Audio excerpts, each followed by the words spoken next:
معزز سامعین و ناظرین، السلام علیکم ورحمۃ اللہ وبرکاتہ۔ آج ہم سورہ الکاف کی آیت نمبر 102 سے 111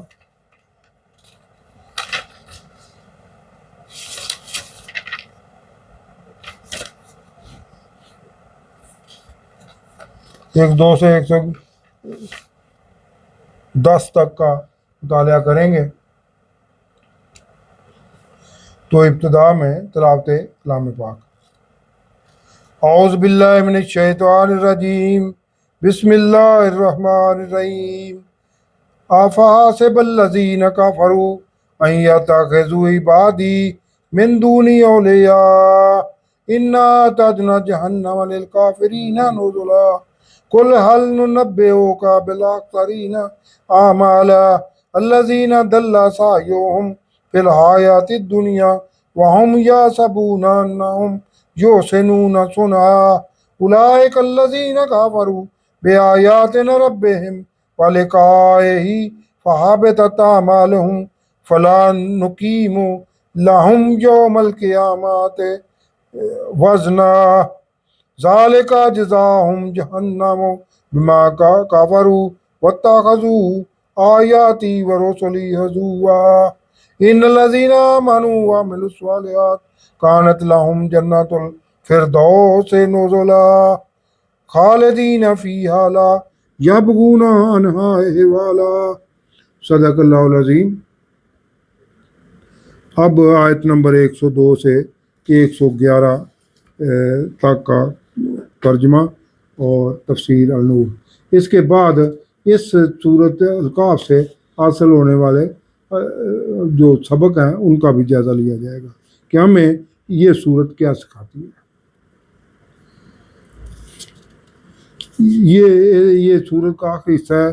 سورت کے اس آخری رکوع میں اللہ رب العزت نے واضح طور پر بتا دیا ہے کہ دجالیت کا فتنہ کیا ہے اور کون حقیقی گمراہی اور کفر میں ہے، کون دنیا کے اصول کے لیے اس قدر مگن ہو کر غافل ہو چکا ہے کہ اسے نہ تو آخرت کی فکر ہے اور نہ ہی اسے کوئی مشیت عزتی کا خیال ہے، اور وہ اس مادی اور فانی دل فریبیوں میں ہی کھو کر رہ گیا ہے۔ یعنی مادہ پرستی ہی اصل دجل ہے اور دجال کا ظہور بھی قیامت کے نزدیک اسی مادی دنیاوی ترقی کی بنیاد پر ہوگا جو انسانوں کو اللہ کے قرب سے دور کرنے کی کوشش کرے گا۔ ارشاد باری تعالیٰ ہے کہ کیا کافر یہ سمجھتے ہیں کہ وہ میرے ہی بندوں کو میرے خلاف حمایتی بنا لیں گے، جیسے یہودی حضرت عزیر علیہ السلام اور عیسائی حضرت عیسیٰ علیہ السلام کو اللہ کا بیٹا مانتے ہیں یا کفار بتوں کی پوجا کرتے ہیں۔ دراصل حضور صلی اللہ علیہ وسلم کو عیسائیوں کے اسی عقیدے کا انتہائی دکھ تھا، کیونکہ اسی بنیاد پر قیامت کے نزدیک دجال کا شخصی ظہور ہونا تھا۔ بے شک ہم نے کافروں کے لیے جہنم تیار کی ہوئی ہے۔ آپ صلی اللہ علیہ وسلم فرما دیں کہ کیا ہم تمہیں بتا دیں کہ کون سب سے زیادہ برے اعمال کی وجہ سے بڑے خسارے میں ہے، اور وہ جس کی ساری بھاگ دوڑ دنیاوی زندگی میں ہے اور وہ یہ سوچتے ہیں کہ وہ اچھا کام کر رہے ہیں۔ یہی اس صورت کا بنیادی نقطہ ہے جو اس صورت کے آغاز میں بیان ہوا تھا اور اس صورت کے اختتام پر بھی دہرایا جا رہا ہے، یعنی مادہ پرستی ہی دراصل دجل ہے اور اسی فتنہ سے دجال کا شخصی ظہور ہونا ہے۔ موجودہ دور میں اب تو صرف نام کے ہی مسلمان رہ گئے ہیں کہ انہوں نے سنجیدگی سے سوچنا ہی چھوڑ دیا ہے کہ اللہ مسلمانوں سے کس چیز کا تقاضا کرتا ہے اور انسان کی زندگی کا بنیادی مقصد کیا ہے۔ اللہ مومن سے توقع رکھتا ہے کہ وہ آخرت کی بھلائی کو اپنی زندگی کا مقصد بنائے اور نہ یہ کہ ان کی راہ اپنائے جو منکر اور سرکش ہے، اور خسارہ ان کا مقدر ہے۔ یہی وہ ہیں جو اپنے رب کی آیات کا انکار کرتے ہیں اور اس اللہ سے ملاقات کو نہیں مانتے، تو ان کے سب اعمال مٹ گئے، تو ہم ان کے لیے قیامت کے دن کوئی وزن قائم نہیں کریں گے۔ یعنی اگر انہوں نے نمود و نمائش اور بڑائی جتانے کے لیے کوئی نیک عمل کیے بھی ہوں گے تو ان کی کوئی حیثیت نہیں ہوگی، اور نہ ان اچھے اعمال کا ان کو کوئی اجر ملے گا، اور نہ ہی ان کو جانچنے کے لیے وہ ترازو رکھا جائے گا، کیونکہ کفار کا ماتھے پہ لکھا ہوگا کفر تو ثواب لینے کی ضرورت نہیں ہے، سیدھا جہنم۔ ان کے لیے جہنم ہی جزا ہوگی کہ انہوں نے کفر کیا اور میری آیات، میرے رسولوں کا مذاق اڑایا۔ بے شک جو ایمان لے آئے اور اچھے عمل کیے، ان کی مہمان نوازی فردوس کے باغوں میں ہوگی، وہ ہمیشہ ان میں رہیں گے اور وہاں سے انہیں بدلہ نہیں جائے گا، یعنی وہ وہیں خوش و خرم ہمیشہ کے لیے رہیں گے۔ آپ صلی اللہ علیہ وسلم فرما دیں کہ اگر سمندر میرے رب کی باتوں کو لکھنے کے لیے سیاہی بنا دیے جائیں تو بے شک سمندر ختم ہو جائیں گے اور میرے رب کی باتیں، حمد و تعریف اور اختیارات ختم نہیں ہوں گے۔ اگرچہ اسی طرح اور سمندر بھی ہم اس کی مدد یعنی لکھنے کے لیے لے آئے۔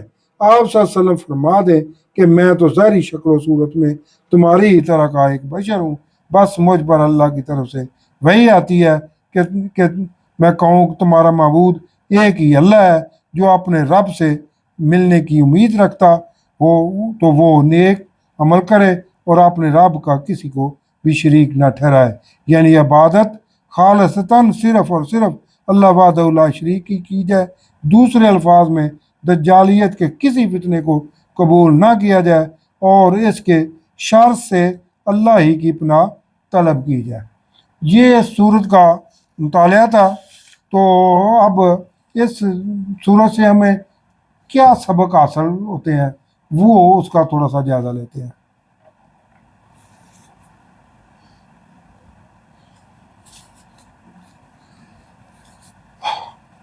اللہ ہی یعنی پہلا یہ ہے بنیادی جو مقصد ہے، اللہ ہی کو صرف معبود مانا جائے اور اسی سے مدد طلب کی جائے۔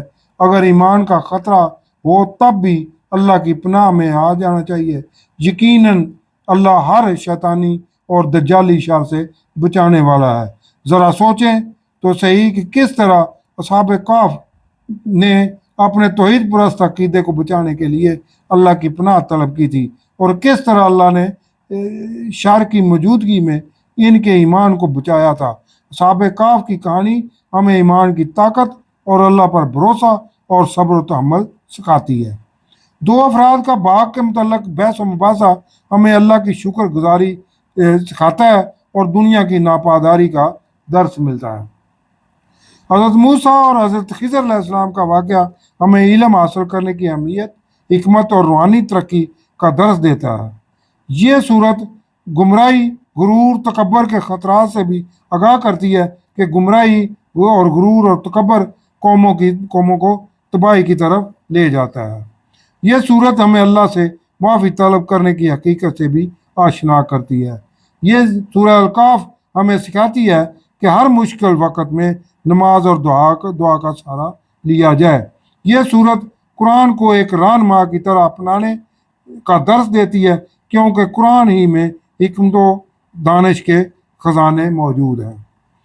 یہ صورت ہمیں روز حساب کا بھی احساس دلاتی ہے کہ ہر کسی نے بے شک روز محشر اللہ کے سامنے پیش ہو کر اعمال کا حساب دینا ہے۔ اور یہ صورت ہمیں جسمانی اور روحانی ترقی کے لیے بھی مبید و معاون ہے۔ صدق اللہ العظیم۔